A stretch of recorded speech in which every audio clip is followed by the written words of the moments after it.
Zašto snimaš? A Bobo me je uvalio. To je njegov, jel? A. Igra se utakmica petog kola druge lige, sastaje se ekipe Monty Python, Antivirus. Za ekipu Monty Python nastupaju broj 12. Ani, aj mahni ovdje malo. Di si? 13. Mašković, 22. Roko Bezo, igraš bez broja Čina Skoko, 3.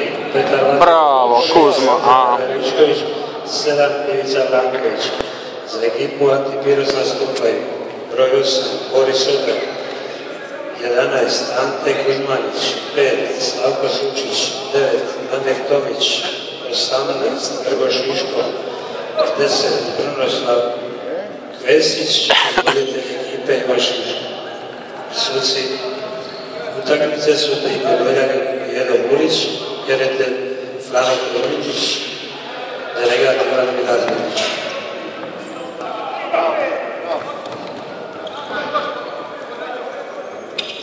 Ajmo Toma, nazad!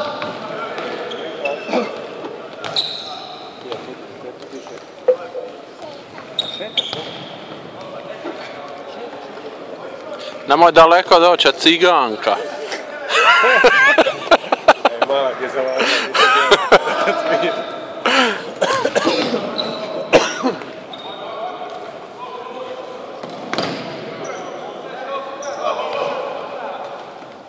Stisli smo ih prvi minut.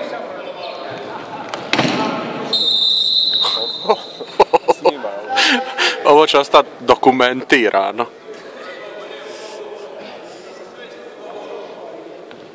Neki ljudi jednostavno nedostatak znanja pokušavaju silom nadomjestiti.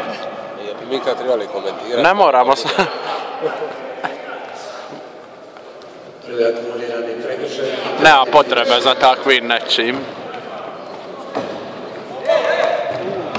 Šteta da išta tamo.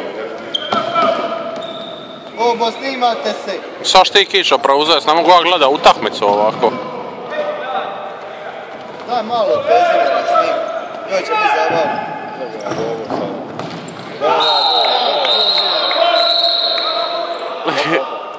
Daj mu karton! Karton mu daj! Šta je Daj bilo? mu karton! Uopće da baš ne.